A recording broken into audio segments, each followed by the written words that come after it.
of Dakota land, where the skies are wide and the freedom stands. With a Bible in my hand and a prayer in my heart, living this life where the wild plays its part. Dust on my boots and my hat pulled low, got my trusty rifle and I'm ready to go. Hunting the game as the sun hits the sky, in the heart of the 701 I feel so alive. Guns and the 701, that's how we roll. Faith in the good Lord, that's how we hold the line of the legacy that runs through our veins. In this wild, wild land where the spirit remains, we're living free, living bold side by side, with God on our plate and our hearts open wide.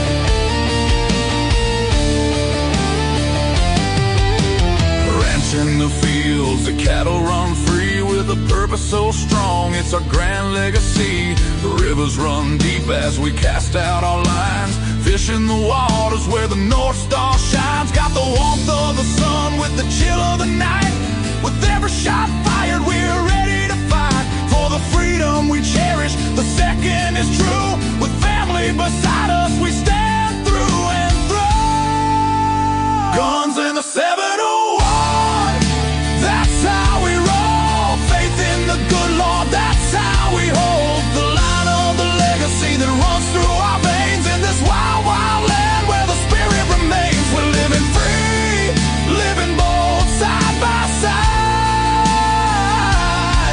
with God on our plate and our hearts open wide.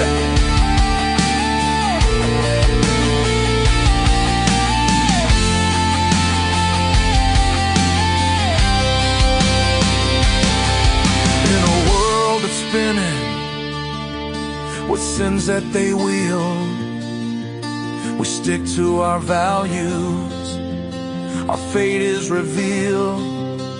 With the word as our guide, we tread on the earth, a community built from the love, not the curse. Raising our voices, singing loud through the night, for God and our freedom, we'll continue the fight. Let the rifles ring out, let the spirits align. In North Dakota's embrace, our souls intertwine.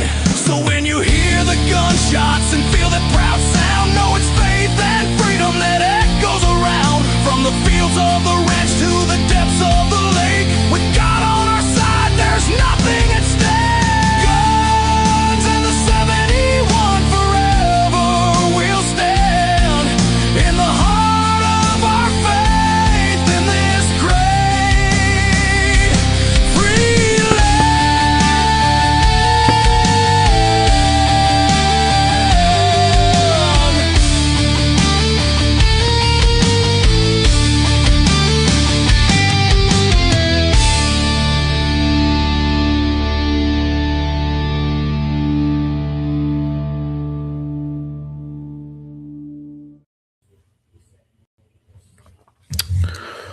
Well, good evening and welcome to Guns in the 701.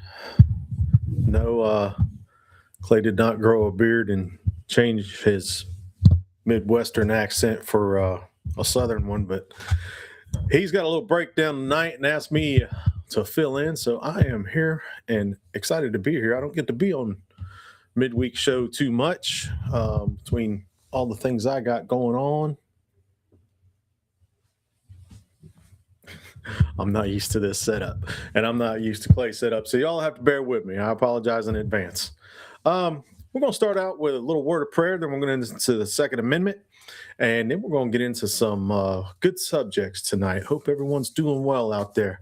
Heavenly Father, we thank you for this day and for this time together, and Lord, we just ask that you bless this time of fellowship. Lord, here on the internet. And Lord, we just pray that you guide our wisdom. And Lord, we lift up our soldiers, our entire military, Lord, overseas and home, and just pray for their safety and blessings over them, Lord. And Lord, we lift up our representatives in DC and pray for godly wisdom throughout our representation. And Lord, we just love you. We praise you in Jesus' name. Amen. And I want to start out the night, of course, with the Second Amendment. A well-regulated militia being necessary to the security of a free state, the right of the people to keep and bear arms shall not be infringed. Now, I ask you, how hard is it to understand shall not be infringed? I mean, it seems pretty simple to me. And that's what we're going to get into tonight. So y'all chime in. Let me turn on some comments here. I want to hear from y'all. Hello. JD, good to see you, buddy. Brian.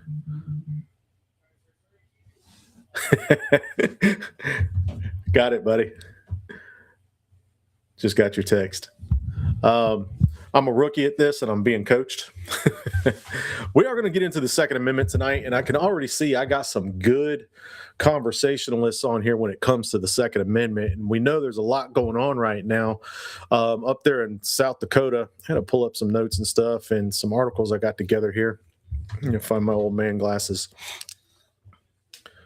If you follow the Second Amendment and everything that's going on, especially you guys up in the Dakotas, I'm sure you're aware of what South Dakota just did and why it's so relevant and important. Let me read what I found here, because if I elaborate, I don't have the. If y'all know Clay, you know that Joker can read something and it's there. That ain't me. I can read something and say, "Hey, that's pretty cool," and then I got to have it in front of me. I don't have that picture brain that Clay has. The big news is that South Dakota has become the first state to remove firearm suppressors from its state-controlled weapon classification. In February 2026, Governor Larry Roden signed Senate Bill 2 into law. The law took effect on July 1st, 2026. Suppressors are no longer considered controlled weapons. Imagine that. An attachment on a gun is not a weapon.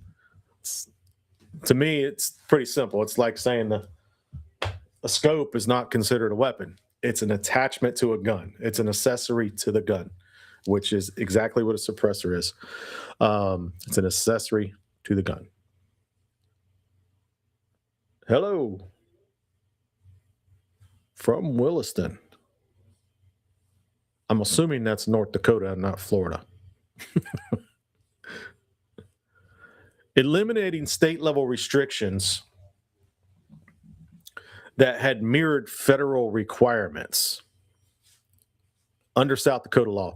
Now, we're going to get into why that's important and pretty relevant. Does that mean anyone could buy one? No, it doesn't. Not exactly. Federal law still applies. At the federal level, suppressors are still regulated under the Bureau of Alcohol, Tobacco, Firearms, and Explosives and the National Firearms Act, NFA. South Dakota's law simply removes the state's additional regulation. As of now, purchasers must still comply with federal requirements. Why did South Dakota do this? Supporters said that the law recognizes suppressors primarily as hearing protection rather than criminal tools. Now, you know that to be true. If you're a shooter, which I'm sure most of the people that watch this show are, you get out there and shoot a 308, or which one of my least favorite guns to shoot is a 357 revolver. Those things, I don't know why. I've owned numerous ones. I think I still got a couple in there. They're just ridiculously loud. Now I'm not going to go out and get a suppressor for my revolver 357, but 308s, you know how loud some of these guns can be, and some I've got an AR in there, and I'm not even sure why it's so loud. It's just a 223, but that thing is absurd loud. Now, I have had the opportunity to put a suppressor on some of them, and the difference is amazing. I mean, I don't need earmuffs at the range, don't need earmuffs out shooting if you got suppressors on there because it's already done. Now, the misconception for years, thanks to Hollywood, is that they're silencers, that they silence the gun and you could, shoot somebody in a hotel room and the guy next door don't hear nothing. That is absolutely Hollywood. That's not a fact. If you've got suppressors, they muffle the noise. They do not silence the noise. There is still noise. Now, I've got the 22 suppressors. Some of those can be pretty darn silent. I've got one. It sounds like you pretty much just hear the action of the gun. It's just a slight pop. So they're very, very practical for hearing safety. And to me, that's what they are. Plus, if you're out coyote hunting, it doesn't scare the other ones off from too far away. There's a lot of benefits to them. And like anything else, the government just wants to regulate and try to get us down that slippery slope to regulate this until we're shooting flintlocks at each other. While the people around the country are watching, this isn't just South Dakota. Many Second Amendment advocates see it as a test case for broader suppressor deregulation. If Congress eventually removes suppressors from the NFA, South Dakota's laws are already aligned with that change, and other states with similar statutes may follow suit. So if the feds eventually deregulate suppressors, then South Dakota and any other states that follow suit is already in line. So South Dakota residents have a heads up and have a little benefit.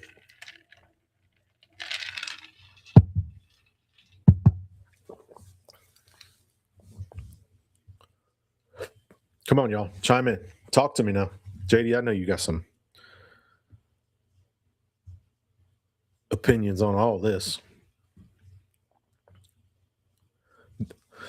Since January 1st, 2026, the federal $200 NFA tax stamp fee for suppressors was reduced to $0. However, suppressors are still regulated under the NFA. Buyers must still complete the federal paperwork, undergo a required background check, and receive approval before taking possession.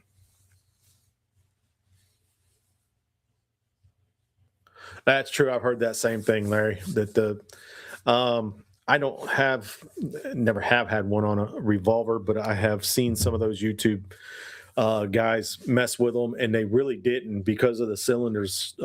They do still make quite a bit of noise. They do quiet them up some, but they make more noise than rifles and semi-auto pistols. Quite a bit more noise. So that was a good point. South Dakota removed suppressors from its own state-controlled weapons laws that no longer imposes its own additional restrictions. Residents still have to follow federal law until Congress changes, and we all hope that'll be soon. The federal proposal, the bill receiving the most attention, is the Constitutional Hearing Protection Act, sometimes discussed alongside earlier versions of the Hearing Protection Act. If Congress passes it, suppressors would no longer be regulated under the NFA. Instead, purchasing one would generally work much like buying a standard rifle or shotgun from a dealer. I do not agree with any of that. It is, like I said, a suppressor. It's an accessory to a gun. They say, well, they suppress the noise and it helps in situations like murder. Well, you know what? I've got a 308 right here, 270 over there. They have scopes on them. I think one's a Vortex, one's a Loophole. Good scopes. If I took them off, I could not shoot anywhere near as far as I can with them scopes on there with the accessory. So it feels like to me, and I will say it, and Clay and I have discussed it for years. It's just one thing after the other. Over 22,000 laws have been passed since the Second Amendment was written. Over 22,000 gun laws on an amendment that clearly says shall not be infringed. So the Democrats, all the liberals seem to think one more law, one more law, one more law, and we're not going to have any murder. We're not going to have any crime. It's all going to go away as soon as we add one more law. I don't get it.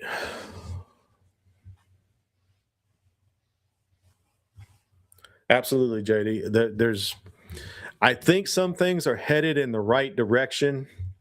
People are getting fed up with our rights being taken away from us. Those of us that enjoy our guns and appreciate our rights and have forever have been seeing it for years and fed up with it for years. But now I'm seeing a bunch of people that have been on the fence for years, and even some people that were on the left coming over to the right saying, "Oh, this ain't how it's supposed to be. I'm getting sick and tired of this." Clay has said it for years. The government loves to take our rights away from us and then sell them back to us. Hunting, fishing, there's just so many different things, the fees and licenses to buy our rights back. I know they don't deal with it up there in the Dakotas because I lived up there and I built what I wanted to on my property. But, down in the more populated areas, heck, you can buy a piece of property. My home here is a good example. My wife and I have a home, no mortgage, bought and paid for. We pay property taxes every year. We pay what we have to, but we don't have a mortgage. This house is absolutely paid for. But if I want to go build a garage or build a big old pole barn or something, I got to go to the city and get permission on our own property. That's ridiculous. That's the government stealing away from you, stealing your rights. And I think when I go to build that garage, I'm just going to go to them and tell them they need to pay for it. It's your property. You pay for it. If it wasn't your property, I wouldn't be paying you for it to keep from taking it.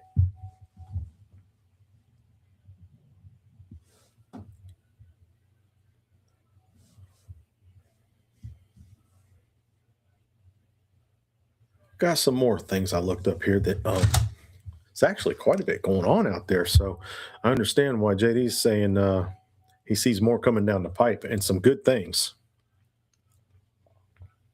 This article started out, I like this. The Second Amendment is only 27 words long. Well-regulated militia being necessary to the security of a free state. The right of the people to keep and bear arms shall not be infringed. Those 27 words have fueled debates for more than 200 years. That is a fact. The major questions today aren't whether the amendment exists. They're about what it protects and how far governments can regulate firearms while remaining consistent with the Constitution. Many of the biggest legal battles today focus on where that line should be. Here's my thing. There shouldn't be a line. There should not be a line. I should be able to own whatever firearms I want, and it ain't none of the government's business or anybody else's business. There's no line. Period.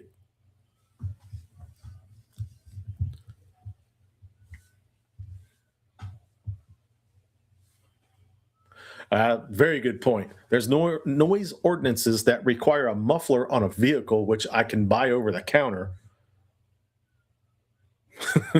But the one for my firearms requires paperwork. True. Very true. But that's just so the government. It's more tracing. And I have a lot of friends and people, even my own wife, is very. I don't want to say conspiracy theorist because every time we say that, they come true. They're not conspiracies no more. They're facts. How these devices we have, like the phone I have in front of me, the computer over there, and the iPad over there, and all these gadgets, how they record us. Now,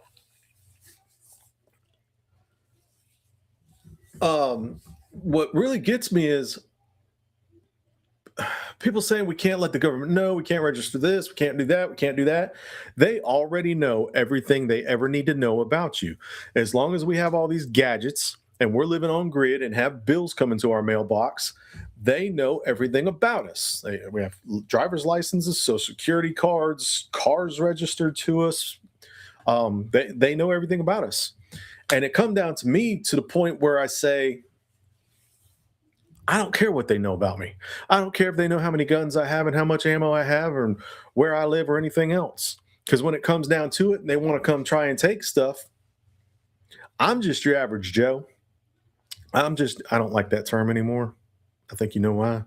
I'm just your average guy, but I am ready, willing, and able to protect my home from a tyrannical government coming to try to take my guns.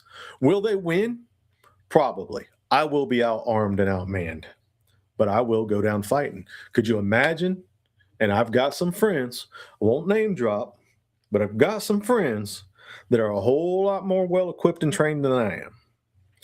And there's a lot of guys out there that are just chomping at the bit and waiting. I don't want it to happen, but if it ever does, it's just going to have to be what it is. Jake breaks on a truck. That's right. Nobody's off grid anymore. You can't hide. You can't hide from them. Absolutely can't do it. With the radars and stuff they have now. And man, here's something funny. We talk about these gadgets listening to us. I recently was blessed to get a job that I have been trying to get for over a year now. Out of the blue, got an email, job offer at a company I really wanted to work for.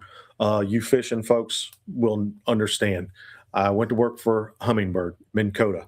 I work for the company that builds Humminbird fish finders and Minn Kota trolling motors, Old Town canoes, jet boil, little ovens.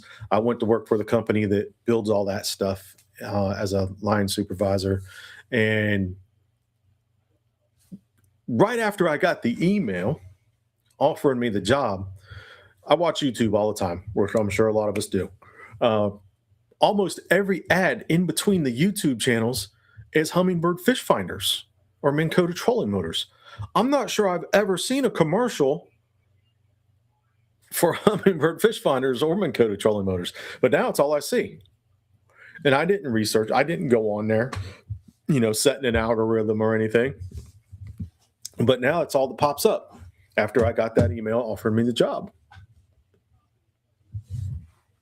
It's a really cool job, too. Awesome place. Nobody is off grid.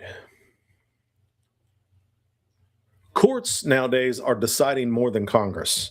For decades, many gun laws were enacted by Congress and state legislators, with courts reviewing them afterwards. Recently, federal courts have taken a much larger role in deciding which firearm regulations are constitutional. I do believe the phones listen to us. You are absolutely right. As my son and I were sitting in the living room talking one day, and my phone was on the coffee table. Oh, I think it was fishing poles. I'd mentioned something about a pin fishing rod or a reel, and didn't think nothing of it. I think I went on the back porch and was cooking some steaks or something. I come back in after we ate dinner and stuff and grabbed my phone, and I had 2 emails from, and I don't even subscribe to any pin fishing pages or anything. Well, I do now. But at the time I didn't. And I kept getting these emails and ads on my Facebook for pin fishing gear. So I absolutely, and that's not the first time that happened. Me and that same son a couple years ago were talking about something else, some camping gear, I think.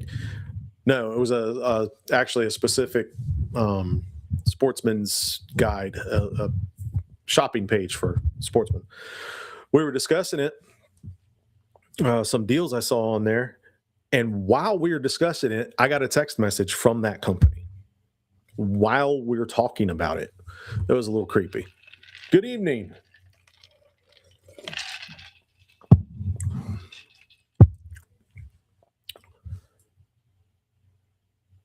This time of year, I'm going to get off subject here just because I want to. And Clay let me have the microphone tonight, so I can.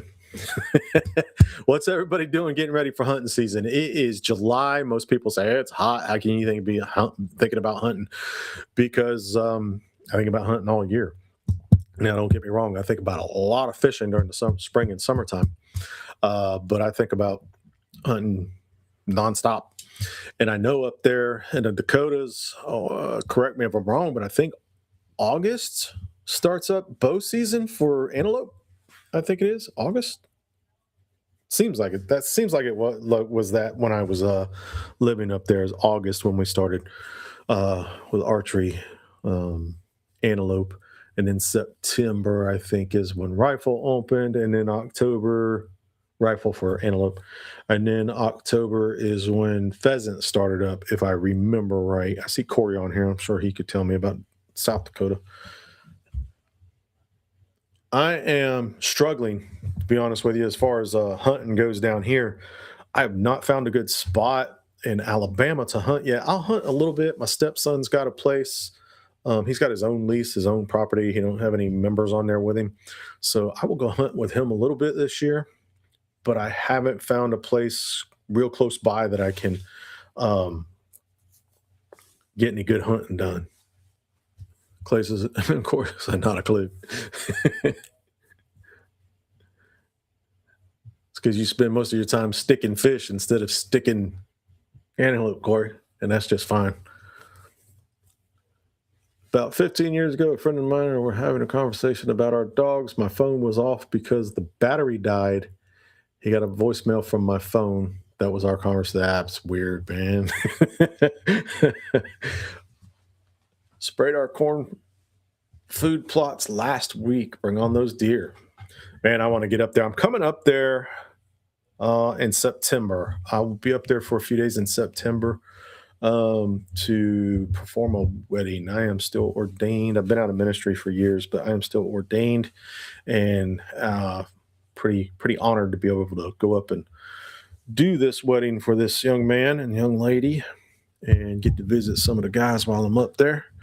But like I said, I'm having a hard time with hunting down here because I just don't have the spots. Down here in the South, we're not land plentiful like you guys are out in the West and up north and some of the places with the big farms and big open properties.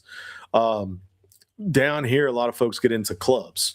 They'll lease 1,000, 1,500, 2,000, 2,500 acres or whatever they can get a bunch of members together to help pay for that, and then they hunt it together and form a hunting club.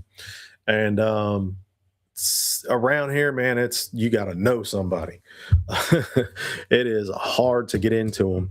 I hunted a little bit last year for a company I worked for. I was able to hunt on their property. Did not even get anything off of it. I don't think I didn't even shoot a deer last year. That's probably the second time in 17, 18 years that I haven't shot a deer. But if nothing else, I will get a hog on the ground. My stepson's always complaining he's got too many hogs, so I'll go up there and shoot some hogs and get the itch too bad. And I never mind shooting some hogs. Never mind shooting me some hogs. And I like to get down to Chris's. If y'all know Chris, I know Corey does. I like to get down there and spend a little time with Chris. I ain't seen him in a while. And shoot some of them hogs. He's got some birds out there too.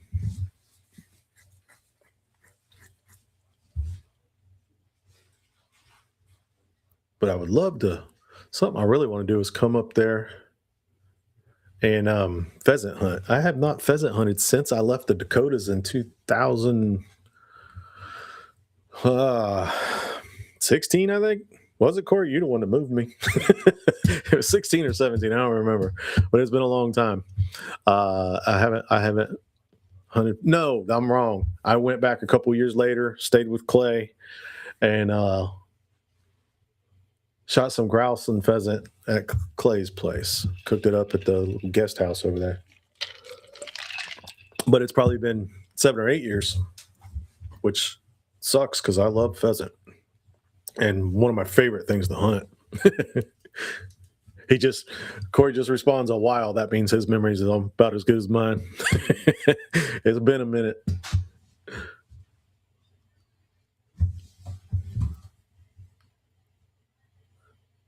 Assault weapons ban. Something else going on. One of the most debated topics is state restrictions on certain semi-automatic rifles, often referred to as, I don't even like saying the term, assault weapons. Y'all listen.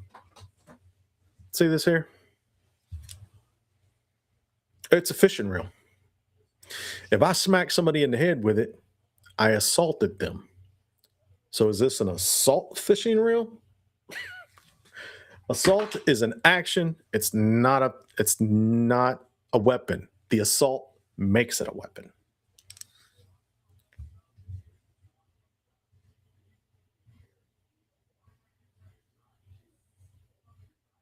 Sounds good, Corey. I need to get up there, man. I need to come see you guys, and I need to shoot some birds.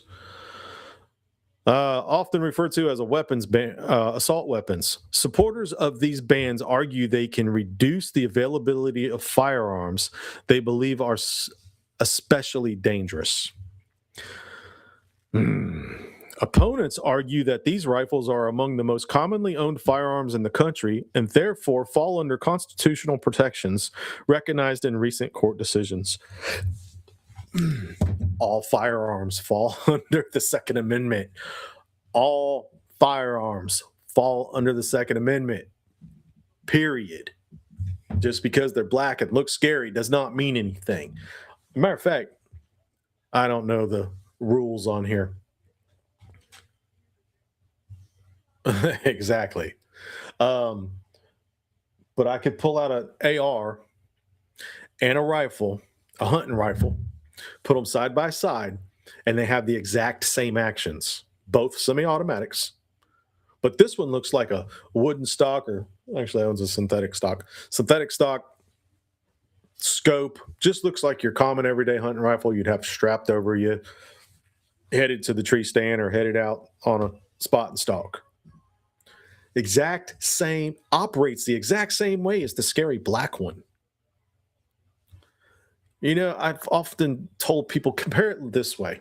You take a bone stock 1968 Camaro. Some of those came with 6-cylinders in them.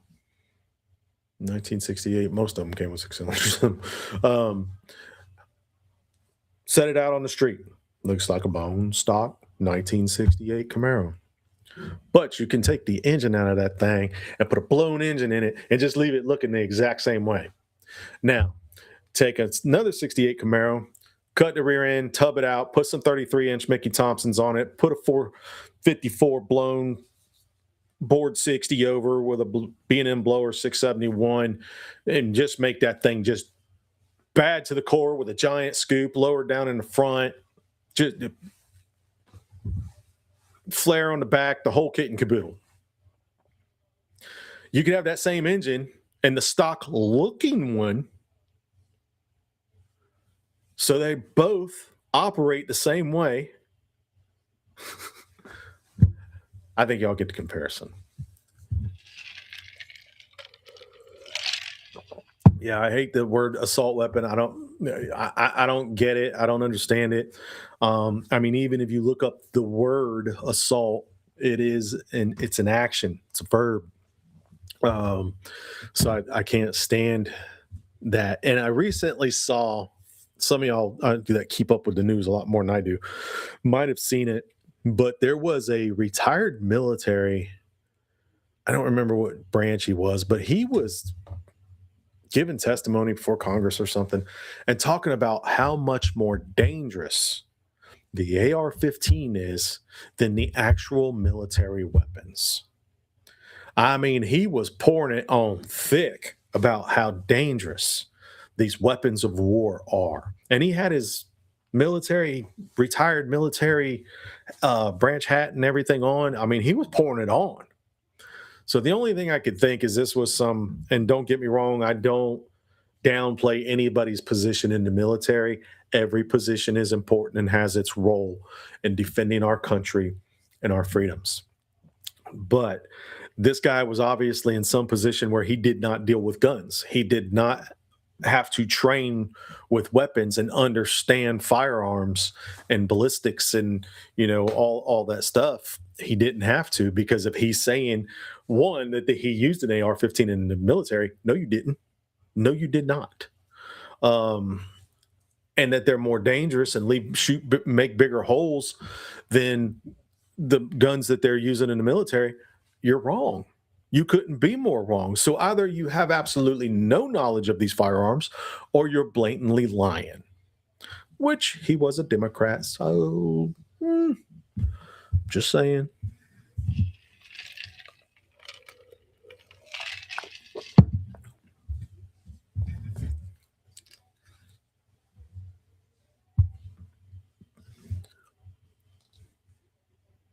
It's an assault phone.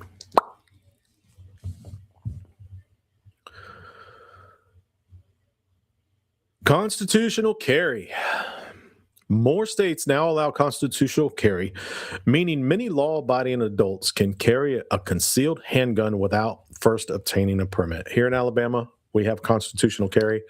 I do need to go renew my permit. The only reason I care to have a permit is crossing state lines, and when you buy a gun, you don't have to go through the waiting period and all that stuff if you have your permit. So that's really the only reason I care to have one. I had one for 5 years in Georgia. When I moved here, it was still good, and I had reciprocity in Alabama anyway. So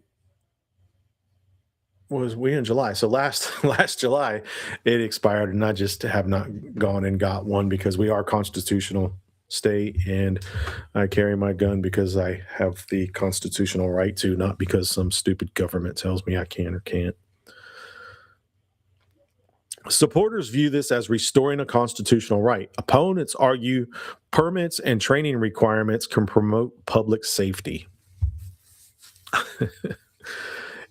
Even in constitutional carry states, laws still vary regarding prohibited locations, age requirements, and reciprocity with other states. Responsible gun owners should always know the laws where they live and travel. I agree with that. We need to know the laws where we live and travel. Whether we agree with them or not is a whole nother story, because there's so many laws out there I absolutely do not agree with. Now, I've had people tell me that I was an anarchist and all this kind of stuff because of my stance on a lot of things, and that's just not true. I believe we do have to have government. We do have to have law enforcement. Do we have to have such a large government and such large law enforcement? Not even close. Not even close. I believe, and I did not too long ago on my own show on Sportsman's Watch Outdoors, I talked about government overreach, specifically in the area of game wardens, and because they get more leniency on what they can and cannot do. I mean, they can literally just stop you, check you, get out of the truck. I'm going to search your truck and all that kind of stuff. They can literally do that. They can literally just drive onto your property. It's government overreach, and we don't need that. That is completely stomping all over our rights. And it's wrong on every single level. My property, unless you know I'm breaking a law and you're coming here to arrest me, stay off my property.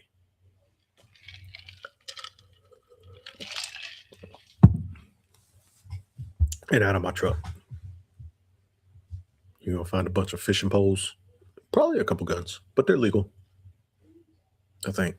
Yeah, those are legal.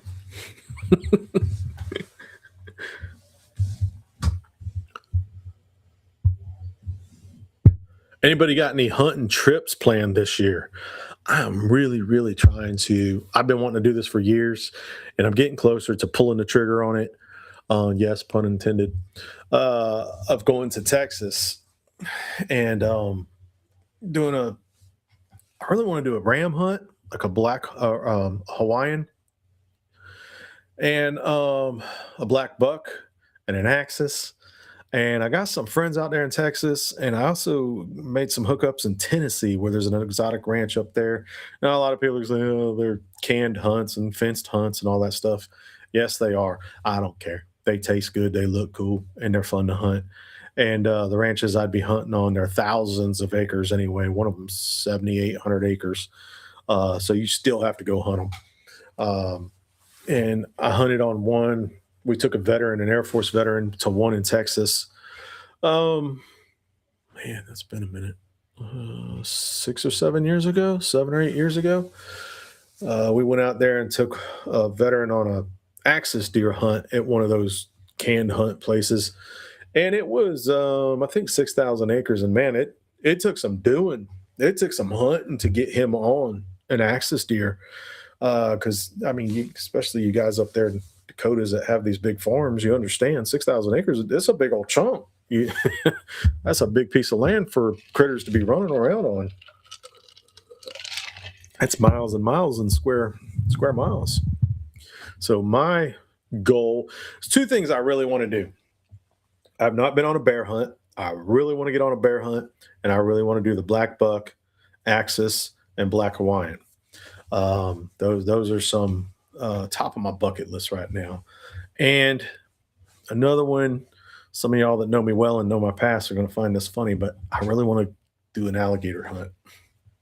Yes, I want to do an alligator hunt. And if you know me well, you know why. And I'm probably going to get a chance to do that. That's actually one of the easier ones for me to get on, because got people that I have the licenses and all that stuff to be able to take me out and all that. So that's one of the easier ones. Not the top of my bucket list, but I really do want to do one, because growing up in the Everglades, been around a lot of them. Taking my dad fishing this fall, laugh out loud, in Mexico next June. I hope I know where you're taking him this fall.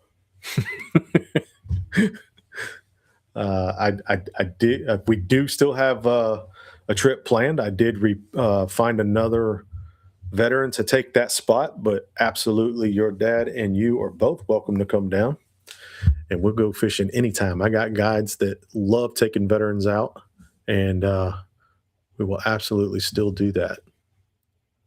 Mexico, what are you doing in Mexico, Corey? There's some good fishing down there too. Mexico, a lot of people don't even know what it is, but triggerfish. There's some huge triggerfish down in Mexico. I wouldn't mind going down there and fishing. Awesome. Going to fishing. I have not been to Mexico yet. I spent last week in Mexico Beach, Florida. There's a little small town in the Panhandle called Mexico Beach. And wife and I spent 5 days down there. Actually, we came home a day early because it was July 4th. And we were laying in the camper July 4th, early afternoon, and thought, do you know how crowded the roads are going to be tomorrow, the day after July 4th? So we just packed up and came home the day early. And sure enough, our town of Eufaula, Alabama, Highway 431 is kind of a thoroughfare to get down to Panama City Beach, which I refuse to go to because it's too crowded. So the next day I went to run into town for something, and it was just packed full of people. So I'm glad we left when we did and got our butts home. Being crowded with the camper behind me and sunburnt and ready to be home anyway, I would not have had much patience. Tuna, Dorado, and marlin. Man, I hope you get on a good marlin. I have not caught a marlin myself. I have been, when I was a kid, I had the opportunity to be on charter boats a lot and fish offshore a lot between Miami and Bimini in the Bahamas. And I was with people that hooked into some marlins. One of them was over 500 pounds. I really can't remember what it was. I want to say it was close to 600 pounds. And it took them almost 3 hours to reel that thing in, but it was just incredible to watch. I think I was like 15 years old for that one. And that was just incredible to watch. When those things just start jumping, man, it is amazing to watch. Seeing it online is cool, but watching them in person, it just gets your adrenaline pumping. And I've caught wahoo. I caught a 48 pound wahoo. And a wahoo, if you don't know, is the fastest fish in the water. And man, they can fight. That is a fighting fish. It took me 48 pounds. I think it was almost an hour it took me to reel that thing in. That was a blast. And a lot of mahi-mahi, a lot of dolphin. And I'm starting to miss the offshores. I did a little fishing down in Mexico Beach, surf fishing, which I'm really starting to enjoy. I mean, you really can't go wrong. You're sitting on a beach, rod in the water, stereos and drinks next to you. You can't go wrong. So I'm really enjoying the surf fishing. I'm gonna be doing a lot more than that. As soon as I get my boat done, I'm waiting on some parts to finish up the skiff now. I'm going to take that down to Port St. Joe, Florida, and do some flats fishing for some tarpon and redfish. I have caught not a lot of tarpon, few tarpon when I was younger, quite a bit of redfish though. And redfish is some of the best at eating, and tarpon is some of the funnest fish you can catch.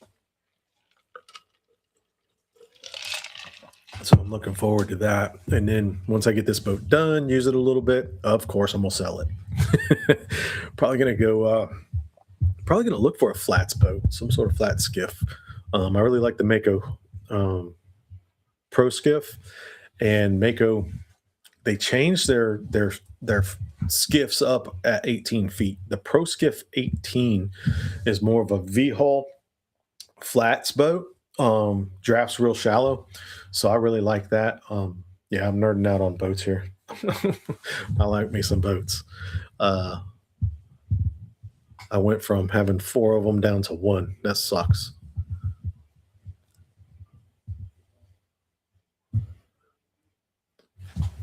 Troy just put up a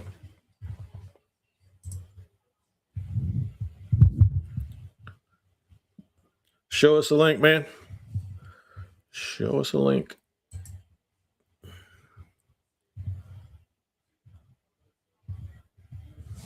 Another place I really, really want to go. I don't know. I used to make fun of guys that when they got older, they got more into fishing than hunting. Don't get me wrong. I still love to hunt. But as you know, fishing's a whole lot more accessible and can do it year round. So I've really gotten more into it. But I'll never stop hunting. I just love the meat too much and love the adrenaline rush.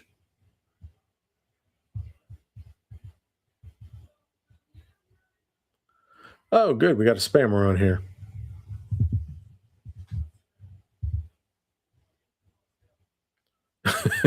I don't want to spam your chat, so let's chat on disc or whatever. I don't know what it is, but Las Tres Amigos. If y'all get down to where'd you say, Troy? Baja, Mexico. Look them up. But I'd really like to South Africa. South Africa is known for some big marlin. And Costa Rica. And something I'm going to do, Corey, I think you might have been with us when we went down with Don and went after some peacock bass. We didn't catch any that day. I grew up in South Florida. But when I was down there, I don't remember, there was no snakehead fish, there was no peacock bass, well, none of that around. And now those peacock bass, they're supposed to be extremely fun to catch. They get bigger than black bass, largemouth bass. They're a beautiful fish. So I think I'm going to go down to my old stomping grounds in South Florida and spend a few days going after those snakehead. Those are supposed to actually be really good eating. And some peacock bass. So that's another fishing trip I really want to do. And we may be doing another hog hunt in March. Exactly. We saw them. We saw them when we were down there up close to shore, but we just could not hook into any of them. There was quite a few of us out there. And Don, the guy that took us, he'd caught tons of them. I mean, that was his thing down there. Don was a guy I grew up with. He's passed on now. But he'd caught a bunch of them, and his thing was fly fishing, and he used to catch them on fly rods. So he got us to them. We just couldn't catch them, which is par for the course for me, because if you watch any of my shows of where I've fished or anything, you know I'm not much of a fisherman. Yeah, I miss him too, man. Yeah, Don was a heck of a guy. Me and him went back to my teen years, and he was literally saved my life 2 times that I can think off the top of my head back in them wild and woolly days. I'll never forget the first time I took him. I don't know if Corey was there or not, but the first time I took him to camp at Chris's place, we're sitting around a campfire, and somebody was passing around a jug of moonshine. Passed it to me, and he jumped up and grabbed that moonshine. The hell are you doing? I don't remember who was passing it. I don't know if it was Buck or somebody. So just passing around the jug, man.